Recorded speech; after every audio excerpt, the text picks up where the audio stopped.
Hey guys, today I am doing a movie review on Midnight Sun. I will be discussing actual scenes in the movie, so if you haven't watched it and want to watch it, please click off now. Without any further delay, let's get started. The movie starts out with Katie, who has this rare skin disease which essentially renders her unable to go out in the sunlight even for the slightest second.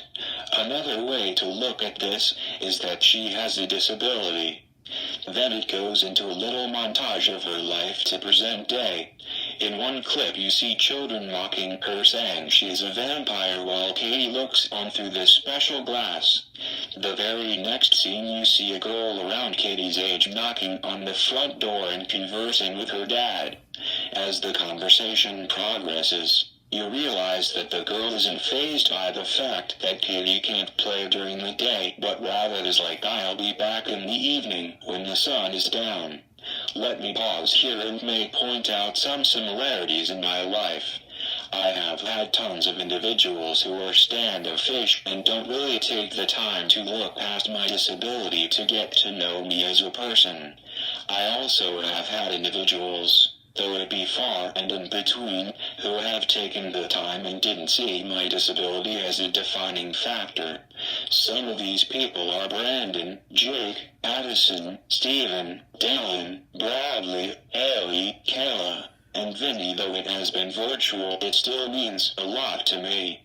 Now back to the movie. As the movie progresses, you realize Katie has this crush on this boy named Charlie, who had been skateboarding right by her house for years.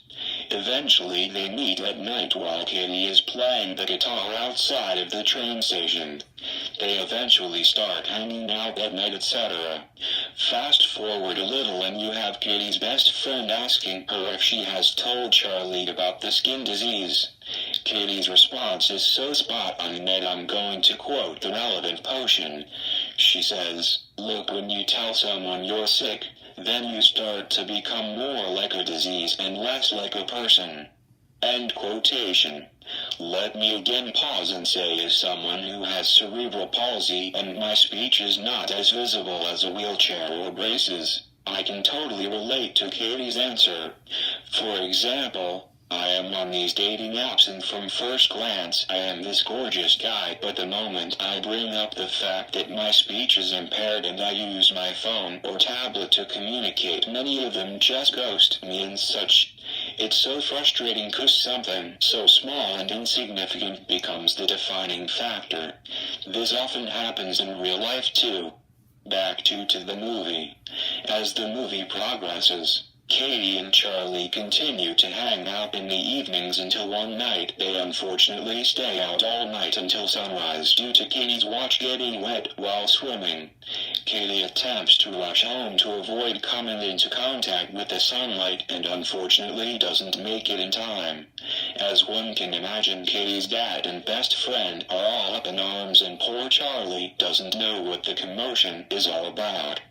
Fast forward several scenes later to when they know the sun has triggered Katie's demise and it was just a matter of time. Katie's dad secretly planned to have Charlie deliver Chinese food to the house due to the fact that Katie was feeling sorry for herself and didn't think Charlie would see her in the same light now that he had her skin disease. After the initial shock wears off, she goes out and has a conversation with him. Charlie says the following at one point, "We can.